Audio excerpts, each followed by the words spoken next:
அல்லேலூயா. கர்த்தர் நல்லவர். சங்கீதம் 23 ஒன்றாம் வசனம் என்ன சொல்லுது? கர்த்தரின் மேய்ப்பராக இருக்கப்படியால் நான் தாட்சி அடையேன். ஆமேன். அல்லேலூயா. அவர் நமக்கு யாராக இருக்கிறாரா? மேய்ப்பராக இருக்கிறார். கர்த்தரே நமக்கு நல்ல மேய்ப்பனாக இருக்கிறார். அல்லேலூயா.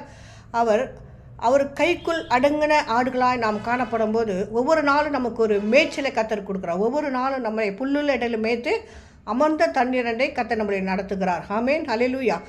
காரணம் என்ன சொன்னால், அவருடைய வார்த்தை கேட்டு நம்ம கீழ்ப்படிந்து நாம் நடக்கும்போது ஒவ்வொரு நாளும் நமக்கு ஆண்டவர் மேய்ப்பராக இருக்கிறார். எந்த ஒரு குறையில்லாதபடிக்கு கர்த்தர் நம்மளை செழிப்பாய் நடத்துகிறார். அல்லேலூயா. நம்ம வாழ்க்கையில் எதற்கும் நம்ம குறைப்பட வேண்டிய அவசியமில்லை. காரணம் என்ன சொன்னால், அவர் நம் மேய்ப்பராக இருக்கிறார். அல்லேலூயா. அல்லேலூயா. அவர் நம் மேய்ப்பராக இருக்கபடியால் நாம் எதுக்கும் தாழ்ச்சியடைவதில்லை.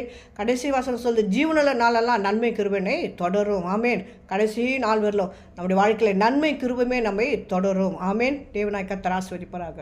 அல்லேலூயா.